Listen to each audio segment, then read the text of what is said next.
Edgar Allan Poe, le cœur révélateur.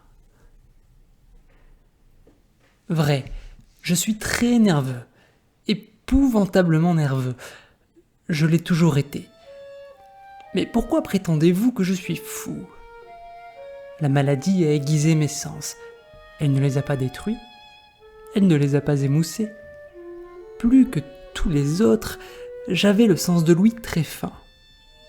J'ai entendu toutes choses du ciel et de la terre. J'ai entendu bien des choses de l'enfer. Comment donc suis-je fou ? Attention, et observez avec quelle santé, avec quel calme je puis vous raconter toute l'histoire. Il est impossible de dire comment l'idée entra primitivement dans ma cervelle. Mais une fois conçue, elle me hanta nuit et jour. D'objet, il n'y en avait pas. La passion n'y était pour rien. J'aimais le vieux bonhomme. Il ne m'avait jamais fait de mal. Il ne m'avait jamais insulté. De son or, je n'avais aucune envie. Je crois que c'était son œil. Oui, c'était cela. Un de ses yeux ressemblait à celui d'un vautour, un œil bleu pâle avec une taie dessus. Chaque fois que cet œil tombait sur moi, mon sang se glaçait. Et ainsi, lentement, par degrés, je me mis en tête d'arracher la vie du vieillard, et par ce moyen, de me délivrer de l'œil à tout jamais. Maintenant, voici le hic. Vous me croyez fou. Les fous ne savent rien de rien.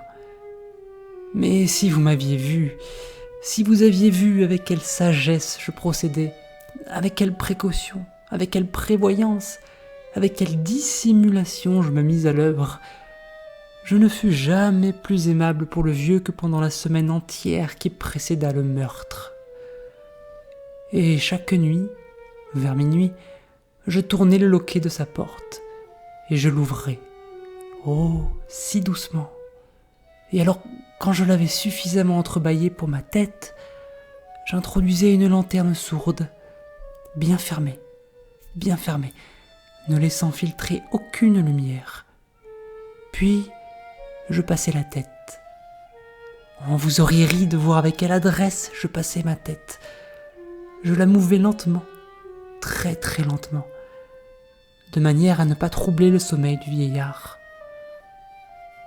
Il me fallait bien 1 heure pour introduire toute ma tête à travers l'ouverture, assez avant pour le voir couché sur son lit. Ah, un fou aurait-il été aussi prudent. Et alors, quand ma tête était bien dans la chambre, j'ouvrais la lanterne avec précaution. Oh, avec quelle précaution, car la charnière criait. Je l'ouvrais juste assez pour qu'un filet imperceptible de lumière tombât sur l'œil de vautour.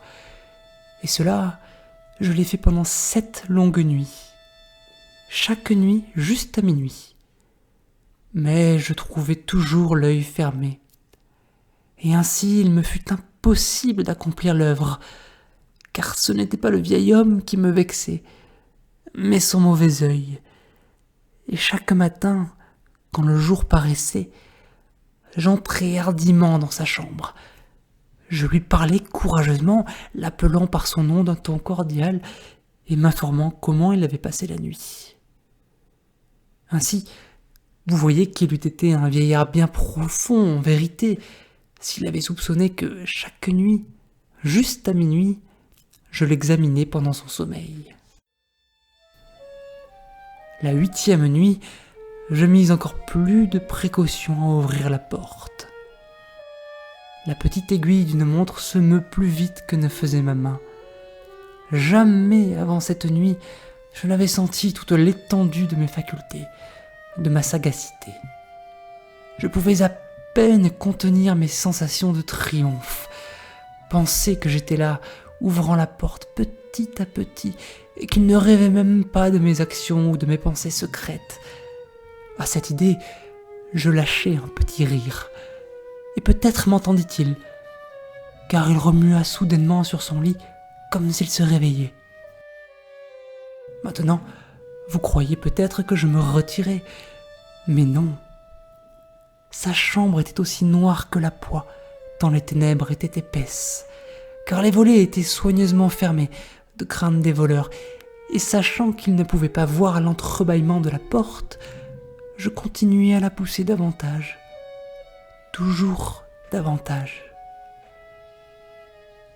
J'avais passé ma tête, et j'étais au moment d'ouvrir la lanterne, quand mon pouce glissa sur la fermeture de fer blanc, et le vieil homme se dressa sur son lit, criant « Qui est là ?» Je restai complètement immobile et ne dis rien.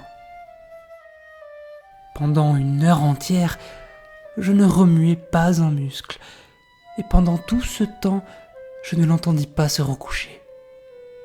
Il était toujours sur son séant, aux écoutes, juste comme je l'avais fait pendant des nuits entières, écoutant les horloges de mort dans le mur. Mais voilà que j'entendis un faible gémissement, et je reconnus que c'était le gémissement d'une terreur mortelle. Ce n'était pas un gémissement de douleur ou de chagrin, oh non, c'était le bruit sourd et étouffé qui s'élève du fond d'une âme surchargée d'effroi. Je connaissais bien ce bruit. Bien des nuits, à minuit juste, pendant que le monde entier dormait, il avait jailli de mon propre sein, creusant avec son terrible écho les terreurs qui me travaillaient. Je dis que je le connaissais bien. Je savais ce qu'éprouvait le vieil homme, et j'avais pitié de lui, quoique j'eusse le rire dans le cœur. Je savais qu'il était resté éveillé depuis le premier petit bruit, quand il s'était retourné dans son lit. Ses craintes avaient toujours été grossissantes. Il avait tâché de se persuader qu'elles étaient sans cause, mais il n'avait pas pu. Il s'était dit à lui-même « Ce n'est rien, rien que le vent dans la cheminée. Ce n'est qu'une souris qui traverse le parquet, ou c'est simplement un grillon qui a poussé son cri. » Oui, il s'était forcé de se fortifier avec ses hypothèses, mais tout cela a été vain. Tout a été vain, parce que la mort qui s'approchait avait passé devant lui avec sa grande ombre noire, et qu'elle avait ainsi enveloppé sa victime. Et c'était l'influence funèbre de l'ombre inaperçue qui lui faisait sentir, quoiqu'il ne vît et n'entendit rien, qui lui faisait sentir la présence de ma tête dans la chambre.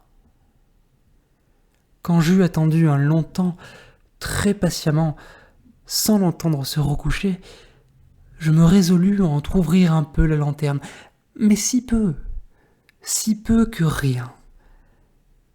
Je l'ouvris donc si furtivement que vous ne sauriez l'imaginer, jusqu'à ce qu'enfin un seul rayon pâle, comme un fil d'araignée, s'élança de la fente et s'abattit sur l'œil de vautour. Il était ouvert, tout grand ouvert, et j'entrai en fureur aussitôt que je lui regardai. Je le vis avec une parfaite netteté, tout entier d'un bleu terne et recouvert d'un voile hideux qui glaçait la moelle dans mes os. Mais je ne pouvais voir que cela de la face ou de la personne du vieillard, car j'avais dirigé le rayon, comme par instinct, précisément sur la place maudite. Et maintenant, ne vous ai-je pas dit que ce que vous preniez pour de la folie n'est qu'une hyperacuité des sens ? Maintenant je vous le dis, un bruit sourd, étouffé, fréquent, vint à mes oreilles, semblable à celui que fait une montre enveloppée dans du coton. Ce son-là, je le reconnus bien aussi. C'était le battement du cœur du vieux.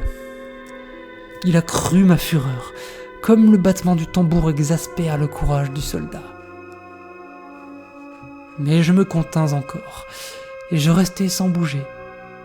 Je respirais à peine. Je tenais la lanterne immobile. Je m'appliquais à maintenir le rayon droit sur l'œil. En même temps, la charge infernale du cœur battait plus fort.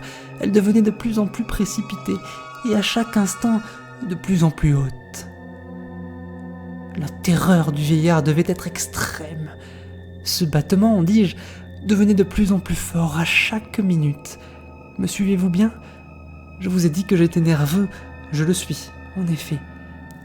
Et maintenant, en plein cœur de la nuit, parmi le silence redoutable de cette vieille maison, un si étrange bruit jetant en moi une terreur irrésistible. Pendant quelques minutes encore, je me contins et restai calme. Mais le battement devenait toujours plus fort, toujours plus fort. Je croyais que le cœur allait crever. Et voilà qu'une nouvelle angoisse s'empara de moi. Le bruit pouvait être entendu par un voisin. L'heure du vieillard était venue. Avec un grand hurlement, j'ouvris brusquement la lanterne et m'élançai dans la chambre. Il ne poussa qu'un cri, un seul. En un instant, je le précipitai sur le parquet et je renversai sur lui tout le poids écrasant du lit. Alors, je souris avec bonheur, voyant ma besogne fort avancée. Mais pendant quelques minutes, le cœur battit avec un son voilé. Cela, toutefois, ne me tourmenta pas. On ne pouvait l'entendre à travers le mur. À la longue, il cessa. Le vieux était mort. Je relevai le lit et j'examinai le corps. Oui, il était roide mort.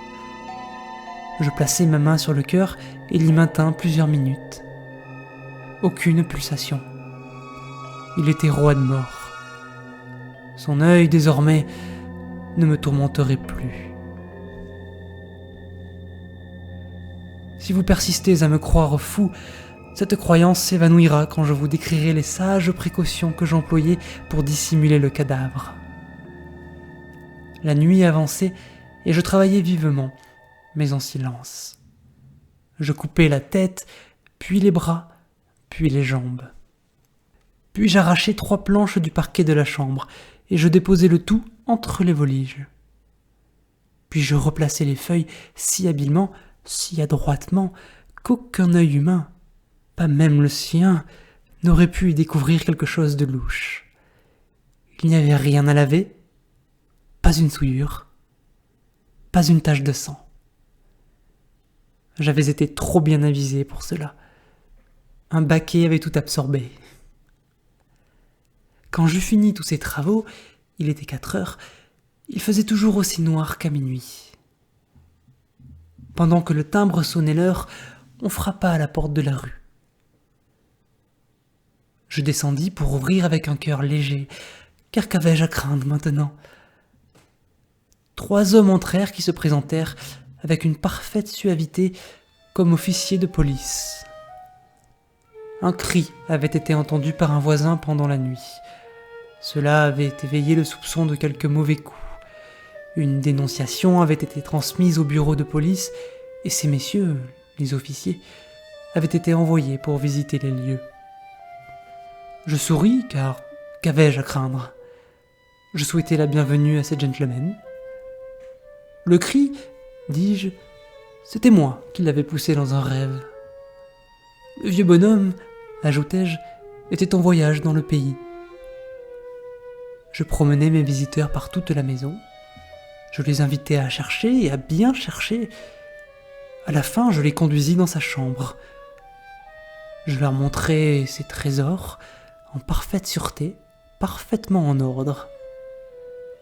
Dans l'enthousiasme de ma confiance, j'apportais des sièges dans la chambre et les priais de s'y reposer de leur fatigue, tandis que moi-même, avec la folle audace d'un triomphe parfait, j'installais ma propre chaise sur l'endroit même qui recouvrait le corps de la victime. Les officiers étaient satisfaits. Mes manières les avaient convaincus. Je me sentais singulièrement à l'aise. Ils s'assirent et ils causèrent de choses familières auxquelles je répondis gaiement. Mais au bout d'un peu de temps, je sentis que je devenais pâle et je souhaitais leur départ. Ma tête me faisait mal et il me semblait que les oreilles me tintaient. Mais ils restaient toujours assis et toujours ils causaient. Le tintement devint plus distinct Il persista et devint encore plus distinct.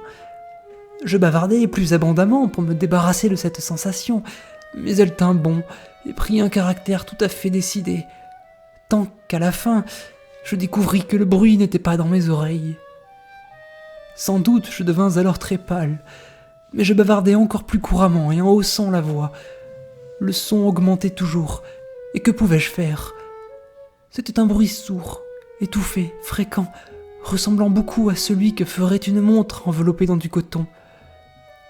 Je respirais laborieusement. Les officiers n'entendaient pas encore. Je causais plus vite, avec plus de véhémence, mais le bruit croissait incessamment. Je me levai, et je disputais sur des niaiseries, dans un diapason très élevé, et avec une violente gesticulation. Mais le bruit montait toujours. Pourquoi ne voulait-il pas s'en aller?